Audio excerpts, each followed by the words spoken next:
pakai nasab modalnya, pakai apa. Kita orang Indonesia, panjenengan semua punya hak untuk hidup nyaman, merdeka, jangan mau diperbudak. Apalagi kalau ada orang yang akhlaknya buruk kemudian meminta Anda semua bangsa Indonesia menjadi tameng hidup mereka. Jangan mau. Dengan doktrin, di darah kami mengalir darah Rasul SAW, kami ini cucu Rasul, maka siap kalian bela Habaib, bela kami.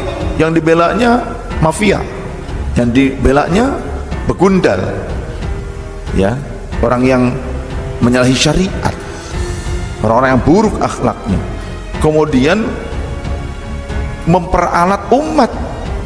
Jangan mau diperalat. Itu banyak tersebar video-videonya ketika di atas panggung. Ini provokator ini suka minta dilindungi oleh umat. Cemen, jangan mau. Masa sama orang cemen mau jenengan dijadikan alat? Makanya coba kalau ada Habib-Habib gitu tuh, temukan dengan saya, ya, Tuman, biar saya ngurus ini begituan. Saya sudah matur ke guru saya bahwasannya saya ini suka tegas terhadap sadah-sadah yang bandel-bandel gitu. Oh, nggak apa-apa, bagus katanya. Begitu. Kata Abah Lutfi juga begitu lah, bang saya kata Abah Lutfi begitu, ya sudah, terus wani baik, berarti kehebrat itu. What? Indonesia tanah air beta, pusaka abadi nan jaya. Saya sebarkan ya, biar menjadi pemahaman kepada umat tentang siapa Habib dan siapa yang mesti kita ikuti sama-sama. Ini Sayyid Saif Alwi kembali kemudian menggemparkan. Beliau membongkar upaya doktrinisasi, apalagi sampai ada keluar kalimat Habib yang bodoh satu itu lebih mulia daripada 70 kiai yang alim. Itu kan upaya doktrinisasi. Ini beliau jelaskan, beliau terangkan, banyak Habib yang bodoh, banyak Habib yang bahkan sesat. Jadi ini juga nanti kita akan pahami ya, dalam konteks menafsirkan ayat Al-Quran. Peninggalan Nabi itu ada dua. Yang pertama adalah Al-Quran, yang kedua wa itrati ahla baiti. Nah, kan itu ya. Nah, ini bakal jelas kita kalau mendengarkan ini penjelasannya, ini nyambung loh. Masa iya Ahlul Bait Nabi meskipun sesat ya mesti kita ikuti, tapi yang jelas masalah dzurriyyah dan Ahlul Bait juga ini mesti kita bedah sama-sama. Oke lah, tanpa panjang lebar kita dengarkan sama-sama ya keterangan beliau. Walaupun Nabi kalau nggak belajar ke ulama ya bodoh jadinya. Ya, walaupun keturunan Nabi, kalau nggak belajar kepada ulama bodoh. Ada sekarang yang bilang belajar tuh ke Habib, jangan ke yang lain supaya tidak sesat. Nah, kalau Habibnya blow on, kalau Habibnya sesat gimana? Biar menjadi pemahaman kepada umat tentang siapa Habib dan siapa yang mesti kita ikuti sama-sama ini. Kembali kemudian menggemparkan beliau membongkar upaya doktrinisasi, apalagi sampai ada keluar kalimat Habib yang bodoh. Satu itu lebih mulia daripada 70 kiai yang alim. Emang nggak ada Habib yang sesat? Ada. Itu Habib yang jadi antek Belanda banyak dulu. Iya, yang jadi sahabatnya Belanda, jadi kenil, kemudian jadi informan Belanda. Habib ada.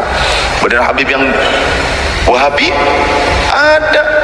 Habib menjadi Wahabi, bahkan menjadi Ustadz Wahabi. Nah, suka mensyirik-syirikan, membidah-bidahkan. Ada. Apa kita mau ngikutin yang begitu? Asal kata Habib gitu. Yang Syiah, yang Rafidhah banyak. Habib yang jadi PKI dulu ketika pemberontakan PKI ketika zaman PKI yang jadi penggerak itu Habib ada. Jadi jangan asal Habib. Awas, hati-hati ini doktrin ya, awas. Ada orang yang berdoktrin kalau ngaji itu ke Habib supaya tidak sesat katanya. Nah, kalau Habibnya sesat gimana? Ini banyak sekarang doktrin yang supaya umat masyarakat Indonesia ini menjauhi para ulama, para kiai yang jelas mereka sanad ilmunya, kemampuannya, kealimannya. Bahkan di antara para kiai, para ulama itu juga mereka keturunan Rasul, keturunan Rasul juga, dari jalur laki-laki ataupun yang perempuan juga ada semuanya di Indonesia. Cuma mereka nggak melabelkan diri Habib, menutup-nutup. Kebanyakan mereka masih menutupi nasab-nasab mereka dengan ketawaduan. Mereka cuma menonjolkan keilmuan, kealiman. Nah, ini yang cuma modal nasab ini sekarang banyak keluar-keluar nih, mendoktrin umat dengan doktrin overdosis, kadang dengan doktrin cerita-cerita fiksi yang overdosis. Contoh, mengatakan bahwa Al-Imam Al-Faqih Muqaddam itu derajatnya lebih dari Syekh Abdul Qadir, dan Al-Imam Al-Faqih Muqaddam ya boleh saat ini di dunia Syekh Abdul Qadir itu masyhur, tapi lihat nanti di akhirat maka akulah yang lebih masyhur, bahkan aku ini mencapai derajat mujtahid mutlak. Dinisbatkan kalimat itu kepada Al-Faqih Muqaddam katanya. Nggak ada, sumbernya dari mana? Kalau ada Habib yang seperti itu banyak Habib-Habib yang ngarang cerita tuh banyak. Ya, banyak Habib-Habib ngarang cerita, overdosis. Jadi doktrin saja, jangan diikuti yang seperti itu. Jangan diikuti. Awas, hati-hati. Jadi jangan fanatik buta. Rasulullah melarang fanatik buta. Jangan asal. Kemudian kalau Habib melakukan kesalahan bahkan menentang syariat, kemudian dianggap wajar, biasa, biarin aja gimana? Gak boleh. Rasulullah melarang itu, gak boleh. Rasulullah gak pernah menghalalkan perubahan syariat yang dilakukan oleh keluarganya, nggak boleh. Jangan merusak syariat. Nabi Muhammad lah yang Rasul, Sayyidina Muhammad lah yang menjadi tuntunan kita. Jadi kalau ada sekarang aku turunan yang berubah syariatnya, jangan diikuti. Harus hati-hati.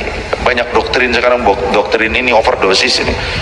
Apa-apa juga overdosis, menjangankan itu. Sambel overdosis, muncrut, tipes, ya kan, overdosis.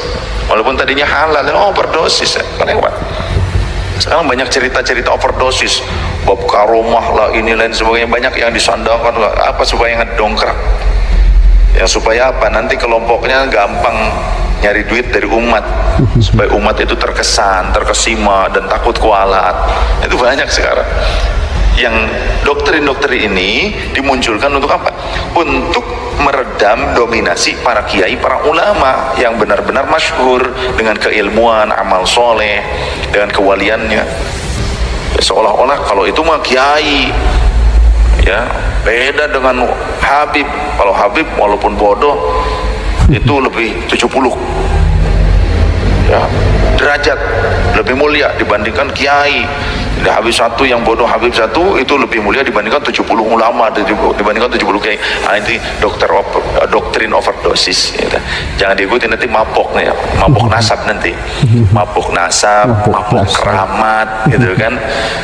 Itu kan upaya doktrinisasi yang bodoh. Banyak Habib yang bahkan sesat. Jadi ini juga nanti kita akan pahami ya, dalam konteks menafsirkan ayat Al-Quran. Peninggalan Nabi itu ada dua. Yang pertama adalah Al-Quran, kedua wetroti ahla baiti. Ya, nah ini bakal jelas kita kalau mendengarkan ini penjelasannya. Nyambung loh. Masa iya ahlul bait Nabi meskipun sesat yang mesti kita ikuti? Tapi yang jelas masalah zuriyah dan ahlul bait juga ini mesti kita bedah sama-sama. Mabok nantinya, orang mabok kan nggak bagus. Tinggal lindur, ngelantur. Mau Habib siapa yang ngomongnya itu ya, nggak usah diikutin. Ya, udah belajar yang benar. Kalau kita melihat ada orang yang bukan Habib tapi alim, soleh, belajarlah kepada mereka. Gak harus dari Habib kok. Ya syukur-syukur yang keturunan Rasul, itu Sayyid, Syarif, itu kan, kemudian alim, akhlaknya bagus, ya syukur-syukur. Kalaupun bukan seorang Sayyid, bukan seorang Syarif, lantas kemudian dia alim, orang tersebut orang soleh, dia memegang sanad ilmu, ya dulang ilmunya, kita belajarlah kepada mereka. Walaupun kita ini keturunan Rasul, walaupun kita ini sayyid, walaupun kita ini syarif gitu kan, ya belajarlah kepada yang bukan syarif tapi alim, wirai, bener akhlaknya soleh mulia. Bergurulah kepada mereka, dan jangan sombong mentang-mentang ane ini sayyid, ane ini syarif, wahai kiai, ente pakai sarung BHS ya, atau sarung apa itu, SSA. Ane minta gitu. Ini kejadian nyata di Subang itu, ada karsian itu kiai, sarungnya lagi dipakai gitu kan. Ini santri nggak punya adab. Kata kiainya, katanya jangan yang ini, yang di rumah saja, yang di rumah masih baru, nggak mau itu aja karena mungkin coraknya bagus. Dilepas, dipaksa. 2 kali kejadiannya seperti itu. Anaknya sama. Coba kalau mondok di saya, tak tempeleng itu anak. Saya panggil bapaknya, ini didikan kamu mau nitipkan di sini supaya saya didik bener, apa mau jadi sok-sokan jadi mafia? Bocah ingusan sudah diajarkan jadi mafia. Ternyata bapaknya begitu, karena sebelum saya datang itu bapaknya tuh ada. Kata kiai, Indonesia